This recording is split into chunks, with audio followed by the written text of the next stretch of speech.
So basically what I would like to do over the next hour is just go over with you some few terms that we could use to think about this topic and talk about growth, which always sounds good, but there's some challenges to it.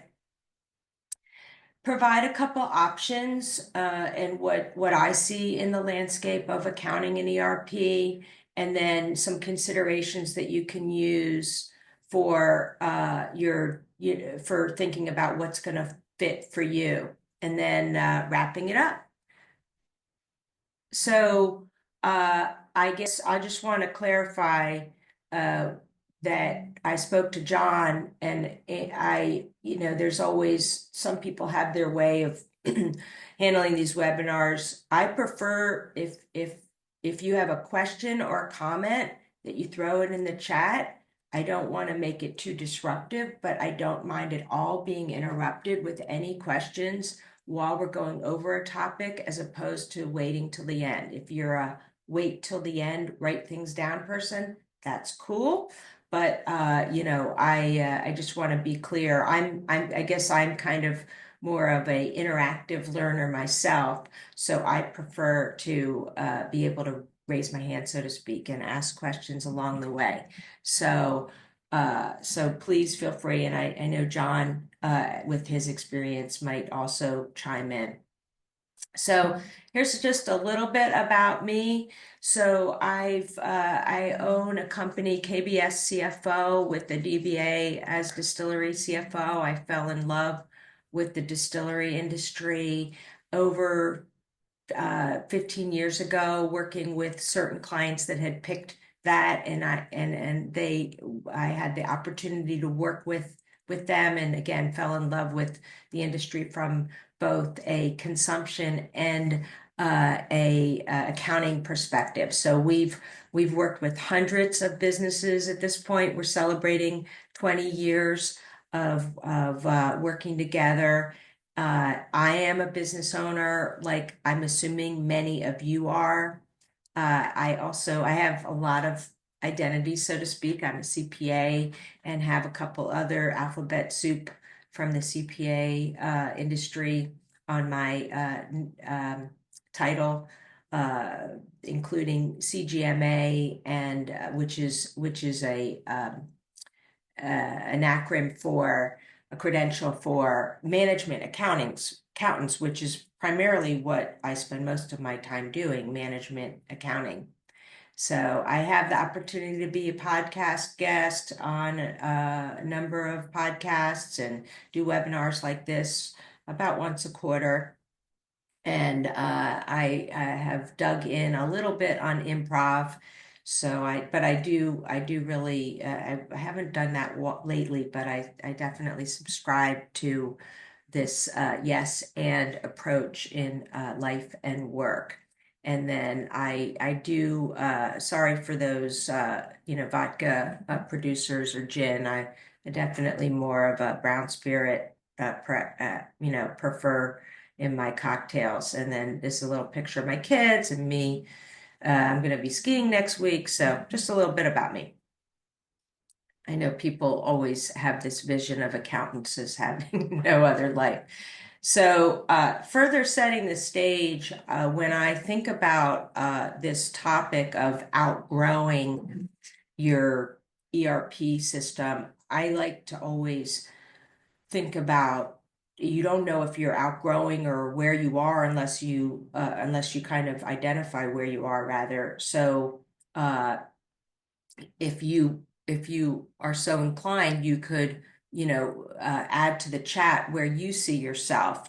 But this is one way of looking at your distillery. There's so many different ways to characterize your business, but one of them is the phase in your life cycle. So are you just kind of getting started and dreaming about where you're going to go and pitching ideas to investors, or seed, in the seed stage?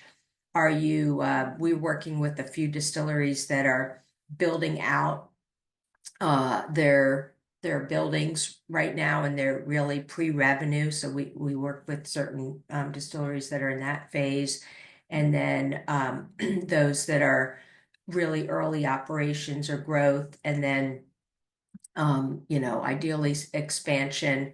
We periodically, some certain businesses, it's important to kind of recognize if you're in a decline phase, doesn't mean you're going to stay there, but it can inform how you make some decisions. And then some people are really focused on their exit.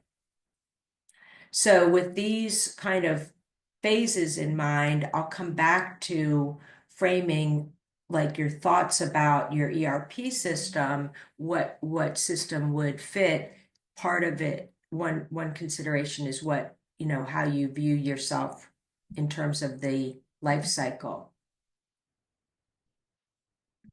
So I like in terms of growing and thinking about our life cycle and growing when I've spoken to many people over the years, and in general, those that are in the seed phase are always like, all I want is to grow. I mean, how how rewarding could that be to just, be able to watch all the positives of growth. And there are a lot of positives.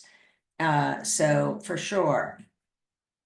But there's also the challenges. So again, if you're able to put in the chat where you see yourself in terms of these phases that I went over, I think that's always helpful. And then, John, if you hear from people, that's great. Where do you see yourself in terms of growing and your current business life cycle?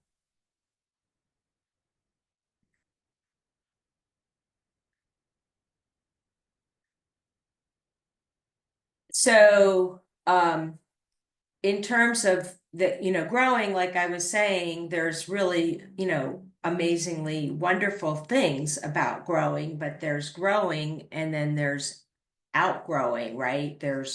Here there's times where we're um, you know, working in a business or in a home. Here is this picture that where you find yourself really becoming uncomfortable with the level of growth that you're encountering. So I years ago I was speaking in an incubator, and I started talking about the challenges of growth, and everybody in that room had not essentially ever had a sale. So it sounded crazy to them that there would be, problems and challenges of growing too far. And I know with the distilleries, what I've witnessed is things kind of spiraling out of control.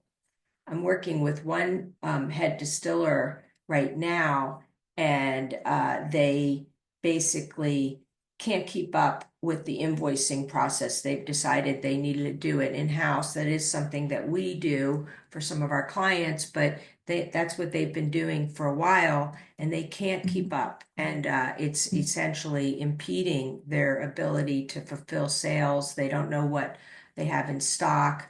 Maybe you guys can relate to that and think about the different challenges. Maybe some of you uh, are online here today because of some of these challenges.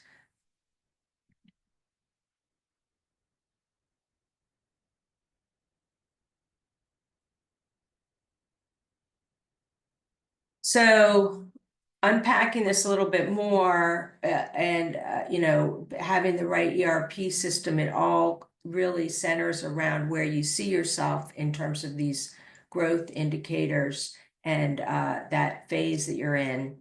So these are a couple of the growth indicators that I've come up with.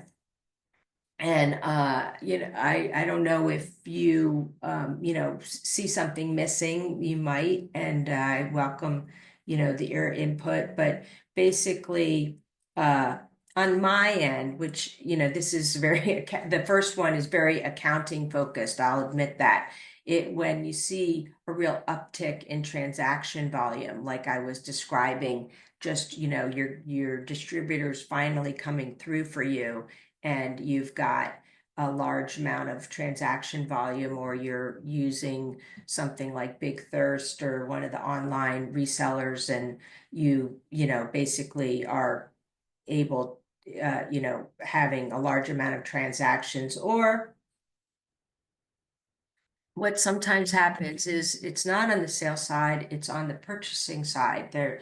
You're either not purchasing in an efficient way, or you're building for growth. So just like the number of bills, the number of deposits, all those things, if those things are starting to pick up, it makes it harder to work with a more your original system that you set up. So the next one on here is inventory. So I don't know about this crowd, but I know, if you have a lot of SKUs or brands or products, or we're working with one distillery, they really enjoy creating the creative process of creating new brands with different infusions. That's really fantastic, and I think it goes over well. People are always looking out to see what new configuration they are going to have set up for, or be issuing. And so they, create these brands, and then that increase in SKUs, some systems becomes very unwieldy in terms of tracking the success, tracking the costs, creating the invoices, all the things that come, and of course, like actually keeping track of your stock becomes very difficult if you don't have a system to lend a hand. And then just, expanded customer and supplier base is going to affect your growth if you really are able to uh, have the ability for orders to come in from customers, uh, you know, as your sales team really makes inroads there. That's a great thing. That's what we all want. But with that can come some real challenges in terms of tracking our, I don't know if this has happened to any of you, but sometimes what I've run into is sales is really running at a very fast clip. They're not keeping track of who they've contacted. Or they don't have a good system in place to do so, or to follow up on those orders, and we lose a sale. I mean, so, and then the combination of like inventory management and customers, where we're potentially making a sale of a product that's running low, those kinds of things, or you're running out of bottles for packaging products. So I know these are probably all things that you might be familiar with, but there's some of the growth indicators that I'm on the lookout for. Of course, if you are picking up the volume, I have worked with some clients that when they were really in an early stage, they just kept track of things in a highly manual way. Of course, that's not going to cut it with the TTB. Um, and then another growth indicator is, especially as we're building out our barrel stock, is just, the need for more cash up front, and having a planning tool that can help you to know how much that's going to be when you potentially would get a return on that cash. So as the bottom of the slide says, as you guys experience these growth indicators, the simple systems you have can get overwhelmed, and it may be past the time, or it might be time to think about uh, whether you can invest in a new system. Hey, Robin, you you kind of touched on this, I think, a little bit, but I'm curious. I think in the distilling world, like lots of industries, and particularly as entrepreneurially heavy as we are, I'm I'm sure you're familiar with the old saying, you never let the talent handle the money. Because if you're a lot of times when you're really creative over here, you're not necessarily so buttoned up with the dollars and cents side of it. Um, when you look at the big three needs, what do you think? What do people come to you? Is it the nuts and bolts accounting that you kind of hit on and invoicing? Is it is it compliance based? Because I know that can be a nightmare. Is it tax liability considerations based on everything from payroll to valuation of barrels, and which eventually turns into excise tax? What would you think are the big scary items that people typically have? Yeah, so I guess the big one is just a sense of feeling completely out of control. So I do think that's super common where all of the above, what you just described, is happening, but and then they look at their financial information and they can't make head or tail of it, and it doesn't align with what's really happening in the system. I mean, one really uh, common uh, occurrence is that the distilleries are building up stock.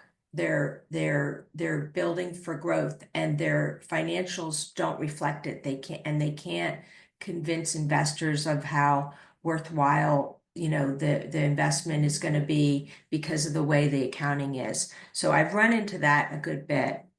The other thing I do run into quite a bit, and as you were saying, it's not just distilleries, but it is something that happens in a lot of small businesses, is the original people that are managing the finance and accounting functions, if they even have anybody at the finance level, they become overwhelmed and basically in over their head, kind of. And that person, a lot of times in the distillery world, as you were saying, could be the owner. It could be the owner's sister, or somebody, or somebody else, like, that's related to the core group, and they just get in over their head, and they use these systems that seem to work when they were just getting started. So I think the underqualified for the next phase staff, and then just again a feeling of that whatever's going on is not being captured in the system.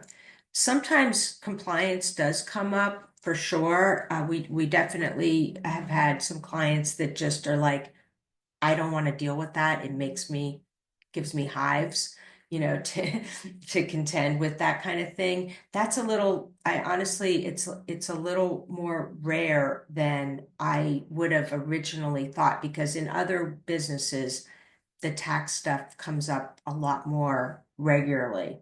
Um, the other thing, John, and I don't know if you had this experience, but the other thing that people like come and knock in, so to speak, is because there's like a new investor or a new funder of some type, a bank or something, and they're asking all these questions, and the people are like, I don't know the answers to any of these questions. I don't know if that is something that you ever encountered.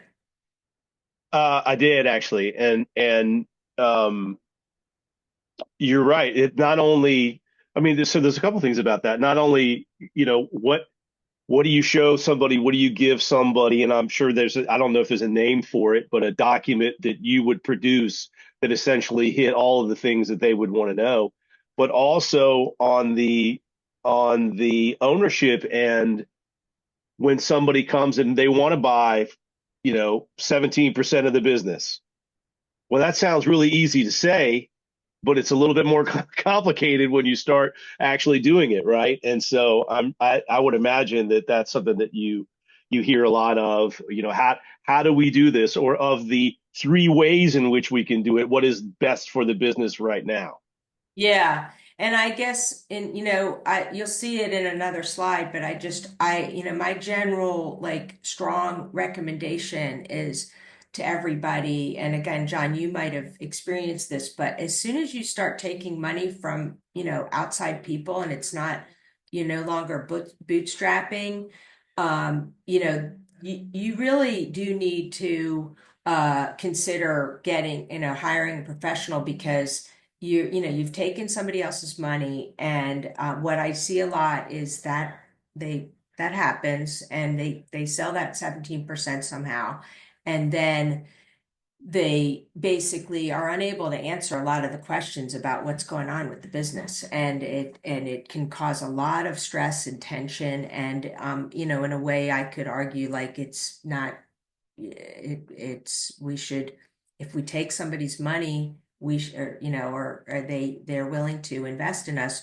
we should at that time invest in systems to ensure we're able to report whenever they need it, as to what's going on. And that's what I run into the most, is that people are struggling with that, either answering to themselves or to external people, because things kind of spiraled out of control a little bit.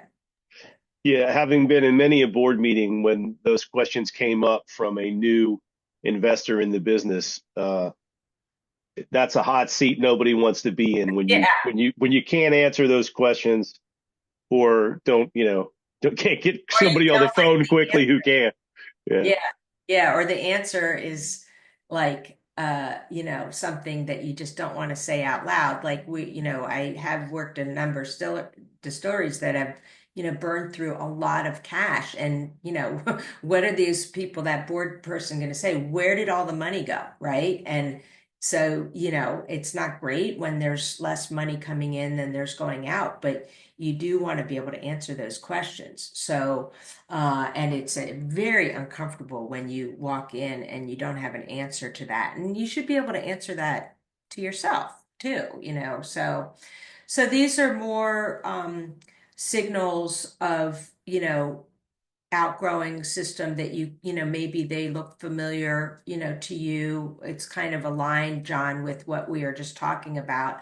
But I think you hit on a really important point that might not be as uh, apparent in all the different, things that I'm talking about. Just like accountability is huge. And so I do think that's a really powerful thing. And you need to, and the way build trust and accountability is by having the ability to answer people's questions, and be able to share that, everything isn't just dependent on, one person. So, so these are some of the signals, of outgrowing this, a simple system that, I may look familiar to you, and we can unpack any of these that you like. Um, and this slide, what I'm trying to do here is again reinforce the different phases, and align, your thinking in terms of what you're going to want in terms of a system. So, I am working, like I said, with a distillery that's under construction right now, and for them, based on everything that's going on, I recommended a super simple accounting system. And there's other issues to contend with, the operating agreement and things like that. When you get into these three phases, build out, early phase, expansion phase, at that point, you should be either invested in a system that will allow you to grow, or, be at least thinking about it. So, and the other thing, aligned with that and getting into this maturity phase and, these two phases, expansion and maturity, to John's point again, is building to sell. And I do hear this from a lot of distilleries are good about being somewhat exit minded, which is a compliment. Uh, you build with the end in mind. Sometimes it's a dreamy end, but it's still, it's a very, healthy, good approach. So building to sell also reinforces being mindful of when you would want to invest in those systems. All right, so let's think about what ERP systems we might want to think about and that concept that I mentioned. So ERP that term, maybe all of you are super familiar with it, but just to kind of make sure we're leveling the playing field, that's a more generic term for a system that's managing the essential parts of a business's processes and operations. And I want to emphasize, that uh, in a long time ago, that all those systems that people had, they were independent, and for sure, finance and accounting was super interested in siloing the data that they were collecting, but really that's not at all helpful to the organization. And nowadays, it should all be there should be like one source of truth type of concept in terms of ERP systems. So, some of the essential components for distilleries is the accounting software. It could be built in, this could be an all-in-one system, or it could be separate. Let's not forget, I don't think you would, but I just want to emphasize a system includes people. So at times, as I alluded to, without, no shade against my colleagues or, people trying to do any kind of work in a system, but a system fails because of there could be a failure of people or the process or the technology. So here I've got my process acknowledgement. That's huge, really. And then a distillery system. So this is super basic graphic, but just, that to be mindful that a system does include all of those components. And if you don't really try to think about all of those, then one that you could have the weakest link in there. So this is my brain, trying to think about all the different systems and how important, it is to ensure that we've got a good system in place. So I don't know if John, if this is how your brain runs, but it's not usually that orderly.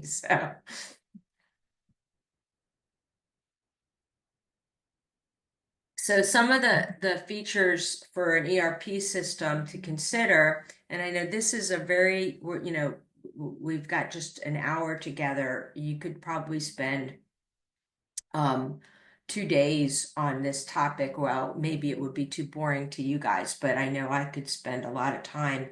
And when we are working with a business, we might, invest in a phase where we really unpack these things. But for today, these are some of the high level considerations that you want to make sure if you did decide that you're ready to invest in the next level, uh, how capable is it to automate certain features, or does everything have to be done where human intervention? And then integrating between systems. Is there an easy way to export data, import data, talk to multiple systems if there's different systems being used?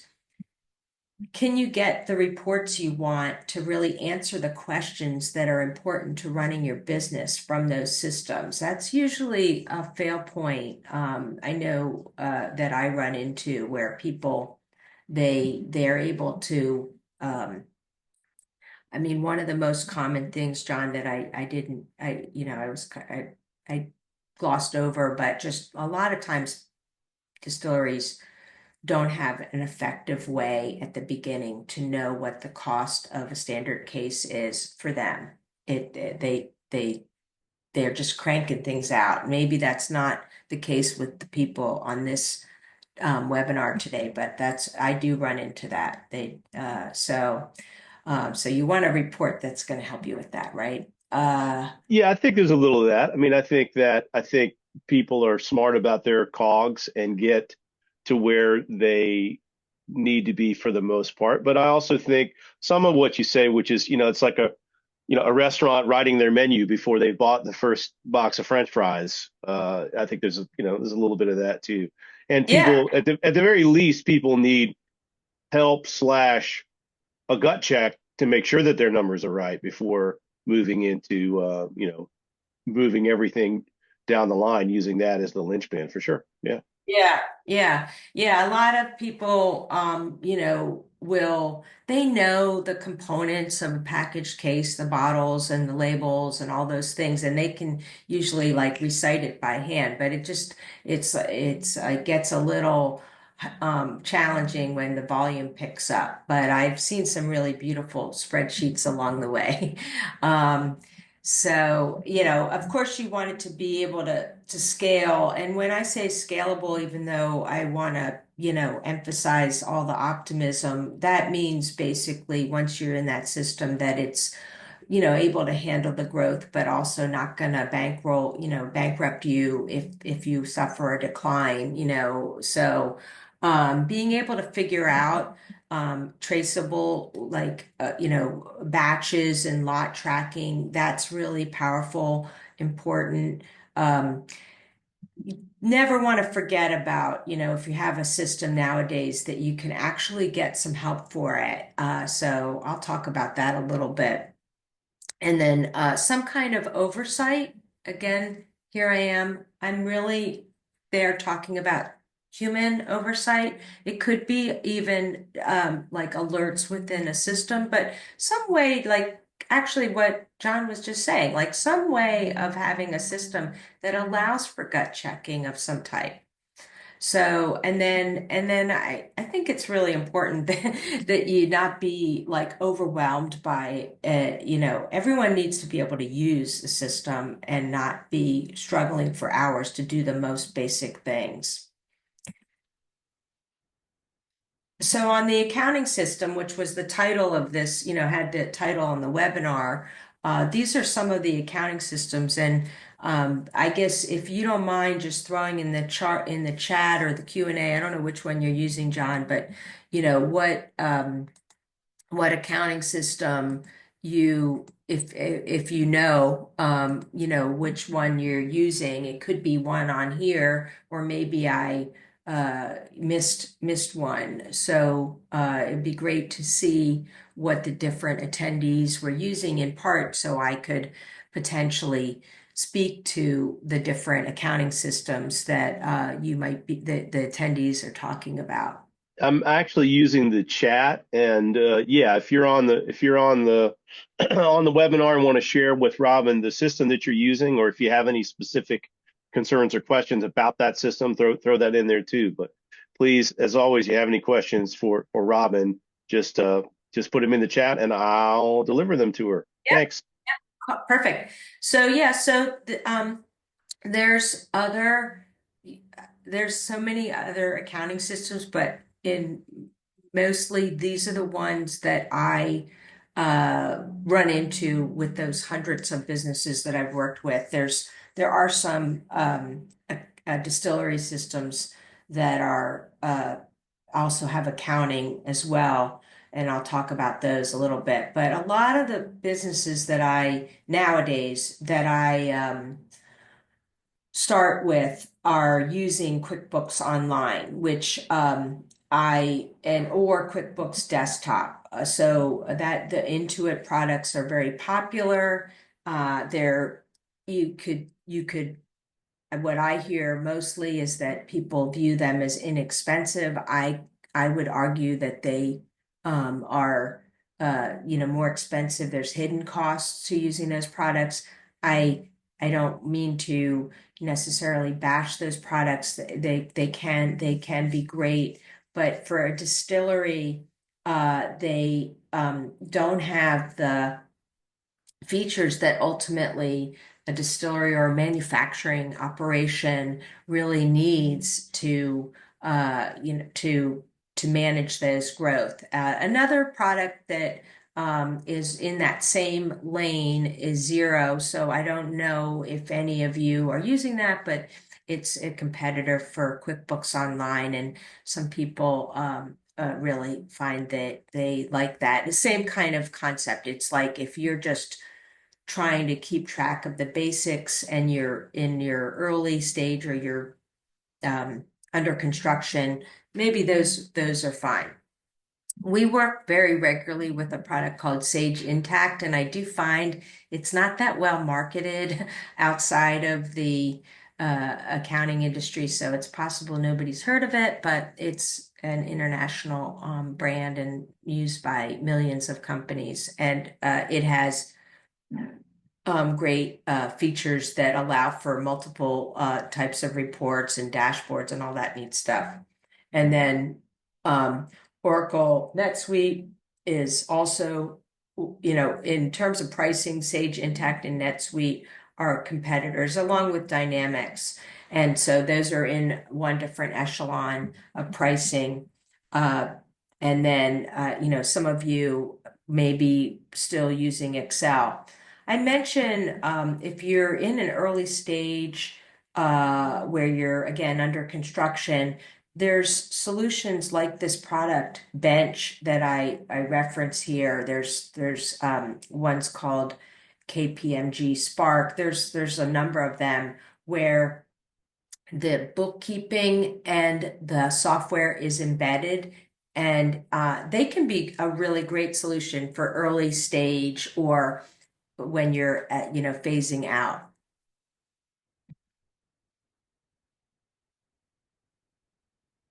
So this is a the overview of some of the distillery systems that I've worked with or I'm familiar with, or I've sat through demos. Some of them I've worked with very regularly, and others I, again, just have, kind of done the surface review to be fully transparent.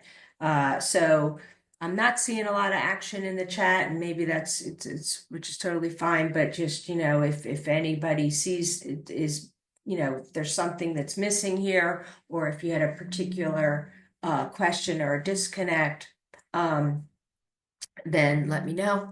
Otherwise, these are the six systems that when you, I don't know if you went to the ADI conference, but when you go to the conferences and I'm sure they're being marketed to you. Genius that I am. Apparently, I didn't have the chat activated for the entire group, just for you and me. And some of the attendees, thankfully, just made me aware of that. So Oh, good. All right. And it looks yeah, like yeah. So Dave, now we're off. Now we're off to the races. And folks, you can put your questions in the chat if it's working now, or continue with Q&A. yeah, and Whatever works. But apologies for that. It's my first time using Zoom, apparently. But this in the Q&A, there's everything from, as you mentioned, the QuickBooks Online to Ecos and QuickBooks, and then Distill times five, for production and production and barrel management and all of that. And I'm Yep, I could, yeah, that's awesome. So I don't know, David, did you want to ask a question? I see that your hand's raised.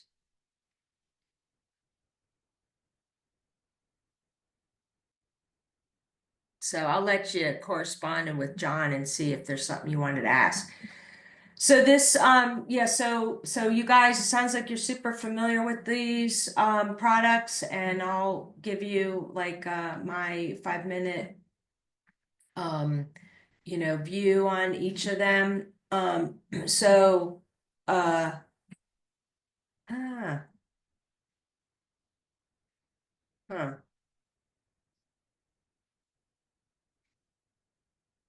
Hmm. Okay. Sorry about that. Let me just get back to my slides. I apologize. I just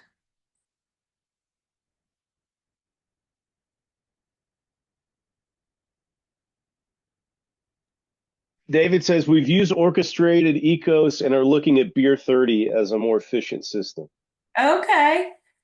So yeah, so I'm not familiar with Beer 30. I found Orchestrated Spirits to be a really great product, and I do look at them as being uh, at the end of their life, from everything that you can hear some different things from talking to the owner of Orchestrated Spirits, which is Encompass Cloud. Um, I think that's the name of their company. So let me just kind of give you, my take on the different systems, where I guess, and I think you guys have your own experiences. So with Ecos, they're relatively new to the distillery system industry. They're not new to fermented spirits. And I think they have nice integrations with different accounting systems. As one of the attendees mentioned, they integrate effectively with QuickBooks and also Sage Intacct, and they have a really nice import and export feature. So that's like a 2-second version on Ecos. Encompass Production Cloud, I don't know, I don't remember seeing anybody digging in on that. But that's the next generation, I would say, um, of Orchestrated Spirits. They bought Orchestrated Spirits, and again, if you beg and call them, you can potentially get licenses for Orchestrated Spirits, but it's definitely at its end of life. So they have a really nice product. I have I like what I'm seeing there. It's still what I've found, and I don't know if any of you have found this, and I'm just, kind of sharing with my colleagues without, trying to necessarily badmouth anybody, but I just found their sales cycle to be a little challenging. I don't know if anybody has found that to be the case, where you just are having trouble nailing down what you're actually going to be charged. But I really think that, the cost tracking is really, it covers it. They basically check all the boxes in terms of the product. Encompass is really focused on distribution. That's really where they, in my opinion, where they see their sweet spot. So I think on the production side, they're doing a nice job, but I do, um, it might be a little over engineered for everybody, which in a way was the case with orchestrated spirits as well, which I guess I'll get to here. Well, there was another one thrown out there called TTB Tamer, which I'm not as Oh, familiar with. I'm not familiar with that one either. Yeah. And Beer 30, and I assume Beer 30 is they're also covering all the bases with on the TTB and distillery side and barrels aging and stuff. So unfortunately, their name doesn't convey it, but that's super interesting to hear. I think big picture, I would say, and maybe you guys, you may or may not agree. From my perspective, there's not a perfect solution or anywhere near a perfect solution for distillery systems right now. And it's a little disappointing. But I think, the more we gather together and kind of force these producers, these software companies to meet our needs, the better it'll get. So orchestrated spirits, there was a couple of you that were using it. I really find that to be it's I've been using it for years. I like the product, but again, I think it's past its time, and it doesn't really have any solid support behind it at this time. So that's huge if you don't have the support. Any crafted? Did you say any crafted, John, in there?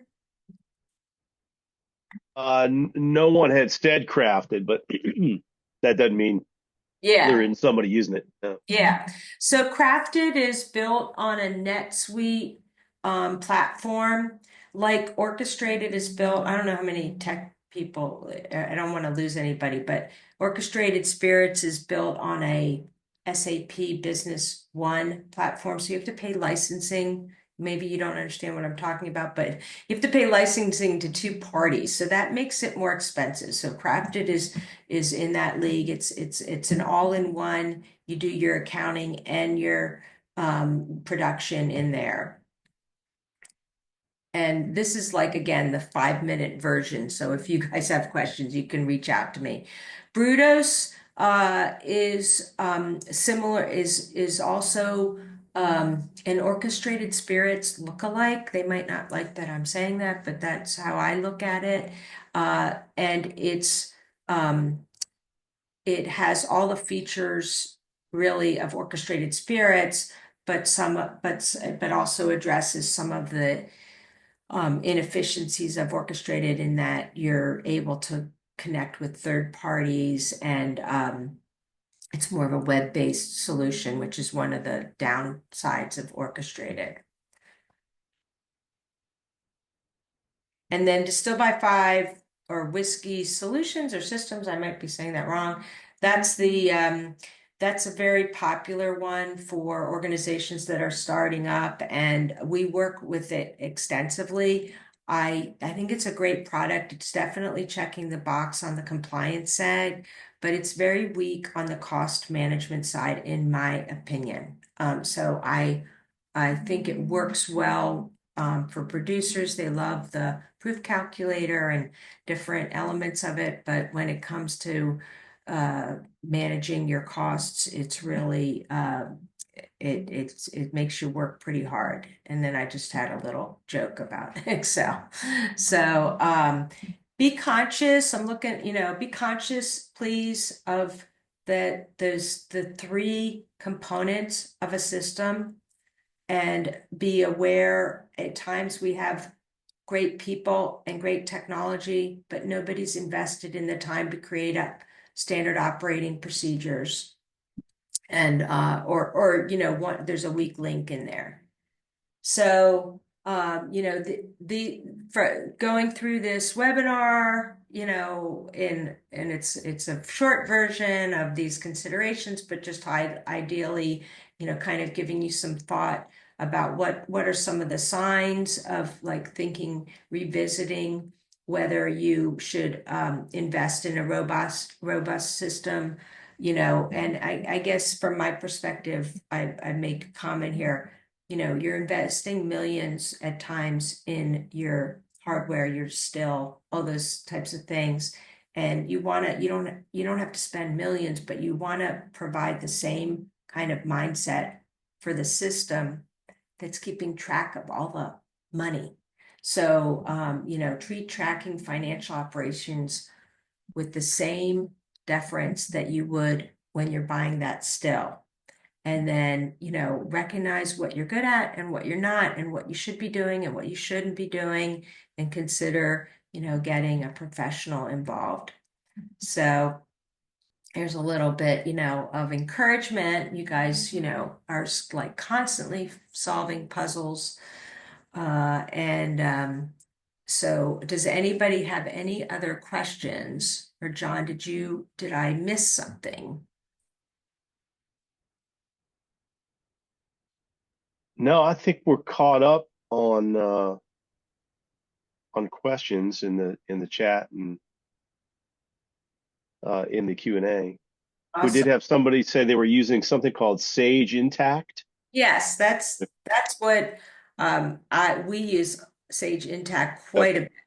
Yeah. So we're using Sage Intacct with Distill by Five and Sage Intacct with Ecos. And I think it's a nice gig. I don't know if that individual is also using Intact. That would be interesting for their TTB compliance or how they're managing that. That's super interesting to me. Yeah. Um, Well, if anybody has any questions, there's something that Robin touched on that you'd like to dig a little deeper into, or maybe something that you're curious about that she didn't get into. Robin, I think that as I sit here thinking about this and all of the resources and expertise that you bring to the business, I think the reality is, to a certain extent, one of the I mean, and maybe you can speak to this. I think one of the benefits that you can bring is, in this really challenging market for a lot of people, to to quote the great George Foreman, right? There's more to boxing than hitting the other guy that's not getting hit.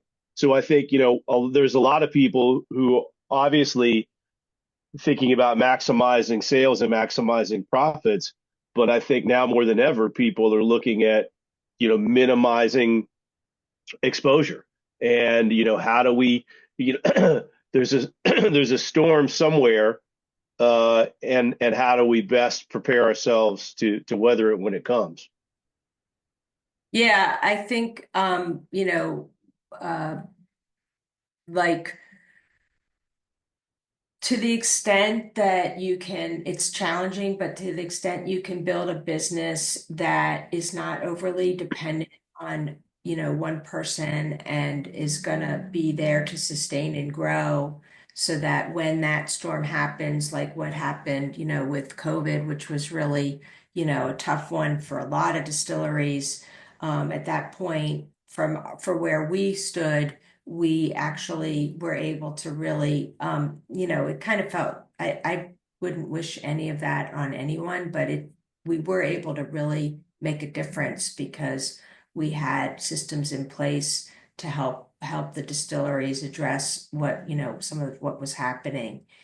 So I think, after working with a lot of businesses and also running my own business, just being capable of identifying that, those good old strengths and weaknesses or strengths and challenges is really what cuts, divides those that are able to sustain and move on and hit the mark, and those that just it becomes really unsurmountable. So, and just asking for help where, you know, be it I mean, for sure, most of you hire head distillers because that's an expertise that they clearly have. And I think, when it comes to marketing or, the finance and accounting, there's people that's all they do all day long. Yeah.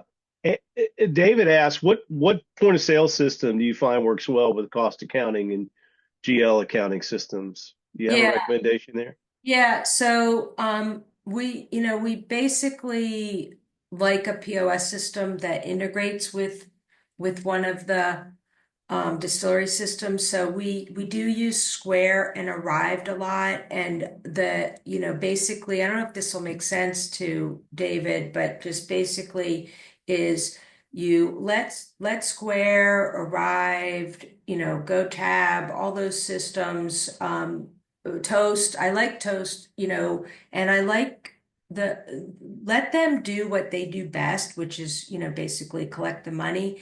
And then all of those products can be the sales can be pushed into the distillery system or the Sage Intact system, and there's where you're managing your cost of goods sold. So that's the system we set up, is just to have that data, um, the sales data by SKU pushed into the accounting system and allow for the accounting system to, manage that. So I hope hopefully that makes sense. I love the question. Great. Andy also asked, he says it sounds like there's a bit of a vacuum. Is there, in your mind, is there understanding you're here to advertise this as a general business practice and obviously what you do, but is there a clear leader? I mean, what's your, all things being equal, what's your go-to if someone is looking for something? Is there a first choice for you? Well, I try to be careful about that because I don't want to, undermine somebody. But I'm not, my first choice is not Distilled by Five or Crafted or Brutus. Those like so that any system that relies on like multiple tiers of licensing, I think this is just my opinion. But I think there's problems with that. You struggle with like who to contact when you have a problem, that kind of thing. I'm a software person, so some of that comes from my background as just like in general working with a lot of different software. So, I would say I know people love those products. And I see a lot of promise in Compass Production Cloud, and I do think that Ecos is a product that's very well constructed. They are newer to the distillery industry, so they are working to ramp up, and they don't have every single line on the TTB form completed. But a lot of those lines, honestly, you guys don't really even, they don't apply to so many distilleries. So I see, David's using Arrived to Ecos and QuickBooks Online. I personally, I am, I I like the Arrived or a Square or Toast plus Ecos plus Sage Intact, because within Sage Intact you can your reporting options are much broader. So I know a lot of people like are kind of really enamored with QuickBooks Online, but the reporting is super limited. Great. Well, we'll give it another minute for any additional Yeah. questions, Robin. Robin, you mind if and I know the answer to this already, but you mind if I share your email with I'll share it in the chat, and then I'll also email the Yeah, attendees just so please. that they have it. Yeah. Oh, So I put in here, I don't mind. I have Robin at KBS CFO or CFO Solutions at KBS CFO. Either one is going to work. And this is, how to reach out to KBS CFO. I'd love to, I definitely really try to ensure that during a webinar or podcast or any of these platforms that you guys walk away with a little bit added knowledge. It's a little challenging, as we all know, to compress a topic into an hour, but hopefully it gives you, something to think about. And I'd love to hear from you guys or pass on any feedback to John. awesome. Well, first of all, Robin, thank you for being here with us this morning and sharing some of this information. I hope everybody's gotten, and I'm sure they have a lot out of it. I've learned a couple of things. Thankfully, as I told you when we talked, my role was always the sales and marketing. So I had some vague understanding that there was accounting going on, but I was always looking at sales depletion reports. But Yeah. thank you for yeah, right. Thank you for being here. Thanks to all of our attendees for joining us again. And we'll be announcing soon. We have a pretty fun and robust webinar schedule for next year as well, with some fun stuff coming up. So stay posted on that, and I'll continue to email everybody and let them know when we have something cool coming up. So Robin, thank you so much. Uh, John. Yeah. everybody on the call, thanks so much for being here. And if there's some more info that you need, you've got Robin's email right there. You all have mine. So don't be shy, reach out, and we'll get you all set up. All right. And have a great Wednesday. Stay Thanks. You too. Take warm. care. Bye Okay. bye.